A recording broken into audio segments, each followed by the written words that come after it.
Hey, welcome back to another episode of Ecommerce On Tap, brought to you by Sourcify. I'm your host, Nathan Resnick, and today we are joined by James Bond. I'm excited because you are the author of Brain Glue, which has so many cool stories. One that is very top of mind is how this Utah couple went from zero to over $100 million in sales in under 2 years. So I think I'd like to start there and just dissect how did they do that? So absolutely. So it's a mom and her son, and the mom was in the bathroom, and she realized that when I'm sitting on the toilet, it's actually better for my body and for circulation. I don't want to get too much into it, but if I could raise my feet about 12 inches off the floor, and it's just and people go to the bathroom and they don't realize that it's actually easier and better for your body if you do that. So I thought it's really cool. So we'll make a little stool, and so they had no business experience. But she said this is something that everybody would love to have.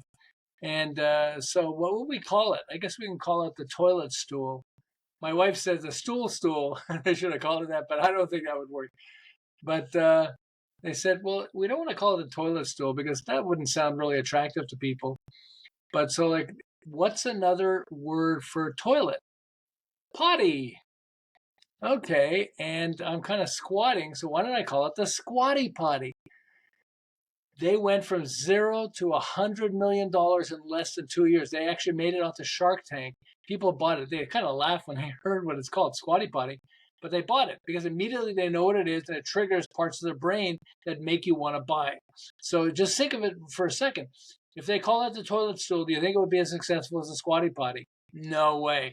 They started making a ton of money and then they spent money in advertising. They had this guy pooping putting rainbows and then giving it to kids like an ice cream. So they had fun with that, but they had money to spend on advertising because they made so much money. And people don't understand this, that if you, the name of your product or how you describe it can turn your product into like blockbusters, literally. And I learned this because, I originally ran an advertising. I live in Southern California. I've lived here for about 37 years. We have a son and three daughters, and our middle daughter, we gave her the initials LA, so we'd know Lauren Asia, AJA. So we'd know that, people said, how long have you been in Southern California? We said, well, how old's Lauren again? So we got that. But in Montreal, where I started from, I had an advertising agency. I worked my way up and won major clients like Kraft Foods, Timex watches, Abbott Laboratories, things like that. Seagram's, their world headquarters is in Montreal, which is funny because I won Seagram's and I'm not a drinker. So it's like God's joke. Hey, okay, you don't drink, here you go. So I won Seagram's, but they loved us because of how we did their ads and everything.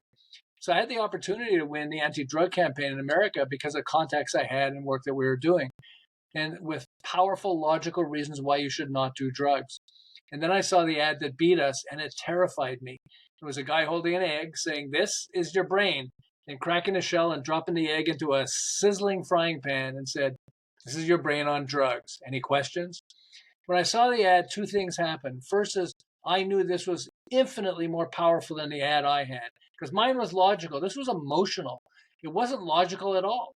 But I mean, it's the whole idea of like, when you take drugs, it fries your brain. So it said that message.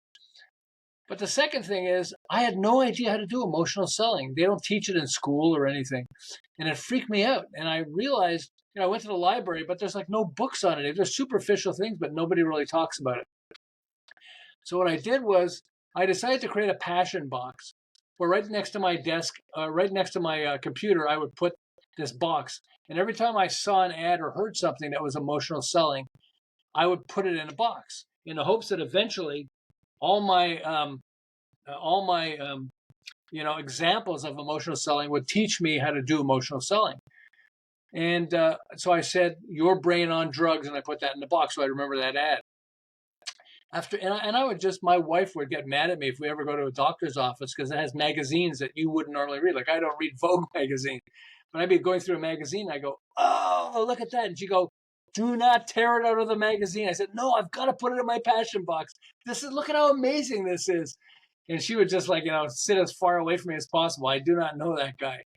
But what happened was, after more than 10 years of putting incredible ads and quotes inside the box, so it was almost overflowing, I had moved to Southern California. So I met John Gray, and John Gray wrote an incredible book called Men, Women, and Relationships, one of the best relationship books ever. But he was telling me how he was frustrated because people loved the book, but not many people were buying the book. He sold a few thousand copies. And then he got this crazy idea. What if I change the title to Men Are From Mars, Women Are From Venus, and put content that refers to it throughout the book, but basically keep the same book? Guess what happened? Almost overnight, he went from zero to a few thousand in the other book to 500,000 copies got sold, then 1 million, then 2 million, then 5 million. In my book, I say he sold 10 million copies. Well, I know Steve Harrison, who helped him with marketing, and Steve said, no, you're wrong. And I'm thinking like, oh, was it less? No, we're over 50 million copies sold. 50 million books got sold just because he changed the title? I thought my brain was going to explode. So when I got home, I took the passion box and I dumped it on my bed. Well, first I had to make my bed. I always make. I'm a guy. What can I say? You know. But I dumped the passion box on my bed, and I realized. First I started writing your Men Are From Mars on a 3x5 card, and I realized it's a metaphor because men aren't really from a different planet. I mean, some people think we are, but basically we're not from a different planet. All you girls out there, okay? But it's a metaphor, because men aren't really from a different planet, but it makes a point. And so I dumped the passion box on my bed, and I quickly discovered that metaphors is one of 14 brain triggers at the heart of emotional selling. I thought my brain was going to explode because I realized when you include a brain trigger like a metaphor into what you say or post, it makes it radically easier to get people to buy your products and services. And I was just like, and when we get theories, I worked as a consultant, so it's really cool because I get to experiment with a lot of clients. Typically, as a consultant, we'll do 80-20. 80% of the stuff we do, we know works, and 20% we'll experiment. Say, I heard about this, or I read about this, or I have this theory, and I'd like to try it on my clients. And I started applying it on my clients, and their sales exploded. And I was like, whoa. I had this construction company. There are 3 guys who, after 10 years, had 2 million in sales. That's not bad, 2 million in sales. In 1 year, I took them to 10 million. And then 2 years later, they reached 32 million, all because of applying brain glue.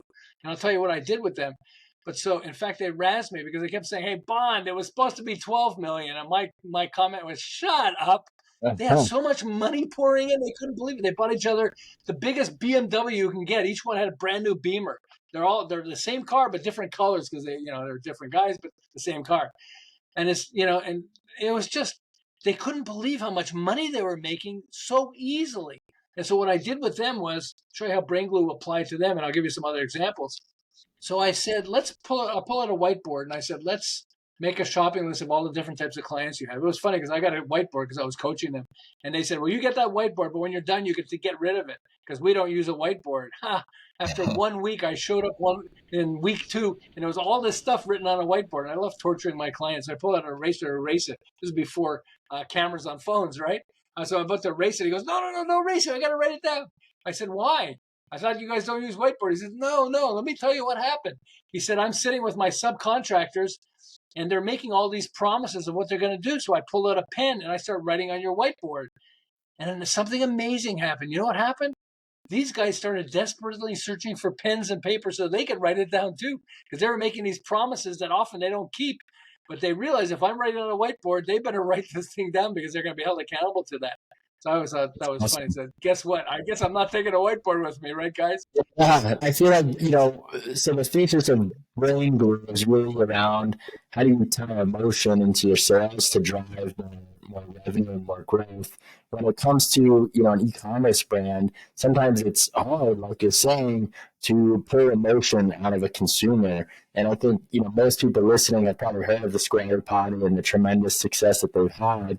Most people don't know that story, so it's incredible to see how that correlates and how, naming and tying to emotion is such a key to their success.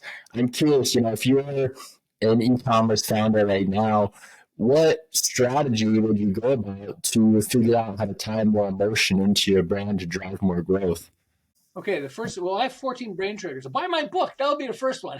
But no, it's not. It's not just that. It's blowing people's minds because of what it does. So there are 14 brain triggers, but we're logical. I think the best people in business are logical people. You come up with a solution to a problem. You're solving something that people want, or a problem they're having with something they have, and something like that. And it's a logic. It's not emotional. It's logical. You're not gonna. I mean, you might show up with a dog. Here's my dog. Oh, I love your dog. We always say know, like, and trust. You want people to know, like, and trust you, but it's got to go beyond that. Okay. I mean, I say Squatty Potty, but how about Porta Potty? They use alliteration, Porta Potty, and it makes it easy to remember. I was driving with my grandson, one of my grandkids, and he looks up and says, "Oh yeah, look at the Porta Potty." He's 6 years old and he knows the term Porta Potty. Okay, I mean, I was in Home Depot, and so I was looking at the some of the categories they have, and so take a look at this. So they have JB Weld. It says it's the strongest welding thing, the adhesive thing. Huh. And they're competing against Gorilla Glue. Which one do you think is more successful, even though JB Weld is probably a better adhesive? Gorilla Glue. Gorilla Glue has a whole section, and JB Weld has like about 8 or 9 little things up there. And I'm looking at it and going like, "Wow!" I took a picture of it because I'm a brain glue guy, But I'm just saying like, "Duh," because JB Weld is cool, but Gorilla Glue, I mean, like, wow, the name is it's just so. How we start is this: you always start with logic because we're logical people, okay? So come up with a logical description of what your product or service is, okay? And then, but you got to get out of your system first. And once you do that, now you start applying brain glue tools and it becomes really easy. I mean, I'll give you examples with brain glue because I do this, okay? How do I describe brain glue? Here are a few phrases. Switch your pitch if you want to get rich. Okay, how about this one? Brain glue gets you to light the fire of desire in your buyer. Okay, so I went to ChatGPT and I was looking for like alternatives for them. That was stupid. I had like 100 I had to go through, but they had one. They said, "Why brain glue? Because plain glue doesn't stick to the brain." Okay, so I said, "Oh, okay, that was pretty cool." Although the other ones were stupid, but when you understand that you're competing. So I mean, here's a really good example because if you don't come up with a good name, then the industry will, and that is going to hurt you. So a lot of people don't know what pink slime is. Slime is basically the stuff that McDonald's and Burger King and all this stuff would add because it's the extra pieces of meat that came off high-end meat. Okay, people think it's crap because of pink slime, so they came up with the name pink slime. Okay, but what it does is it reduces the amount of fat in a hamburger because you're adding this stuff that has low fat. Okay, high-end meats. But it has the name pink slime. People call it pink slime because it looks like pink slime. Well, consumers found out the name pink slime and they said, "Why should we have pink slime on our food? It's terrible," and almost bankrupted the company. They're Wow. selling a product that McDonald's added to reduce the amount of fat in hamburgers, and yet they can't use it anymore. They had to stop. I don't know if maybe they're back using it, but they had to stop because these guys said pink slime. Why would you want pink slime in your food? So you want to create a name that's strong enough that it's going to sell your product and it's going to resonate enough that people understand what your product or service is. How about uh, Carrie Smith was he had a manufacturing company. He made some money, so he bought a friend's company that made fans, really big fans that they use in farms. Like in a barn, you're not going to have air conditioning for your cows or your horses. You put a fan up there, okay? And so he bought this company and he started selling it, and his business was growing. And he had an ad that he ran. He called it, these are not big fans; these are big ass fans. And sales exploded. And he went like, "Wow, maybe I should change the name of the company to Big Ass Fans." Okay, which he did. He created a great logo of a donkey, his butt facing you, and his head is turned towards you, and it's Big Ass Fans. I mean, it's awesome. I think a lot of what you're saying is how do you make your brand name or product name, really memorable, and how do you make it category defining, right? I mean, a lot of people say Kleenex instead of tissue paper. It sounds similar. I mean, it makes a lot of sense, and the brand big ass fan story. I mean, that's incredible. That's amazing. He stole this company after 15 years. A lot of people struggle to get somebody to pay anything for his company. You know how much he got for his company? $500 million. Okay, Wow. yeah, he started practically from zero to 500 million in 15 years. Okay, and what he did was he talks a lot about this. He's really amazing. He said that he was making so much money from fans, he started adding other products. And then he realized this is distracting me from fans. So he stopped it and just focused on fans. And they use them in like big warehouses and stuff like that. There you have it. If people want to learn more about brain glue or follow up with you, James, where can they find you? Can they buy the book on Amazon? Where's the book available? Absolutely. The book's on Amazon. It's in an audio book as well as regular books. And if you go to yesbrainglue.com, okay, the words yesbrainglue.com, it'll take you to a page that gives you a whole profile of how brain glue works. And then, of course, get the book. But I think that, the book is blowing people's minds. And I've got 133 millionaires that weren't millionaires before because then that's why as you get success with it, please let me know. I get to share it with people.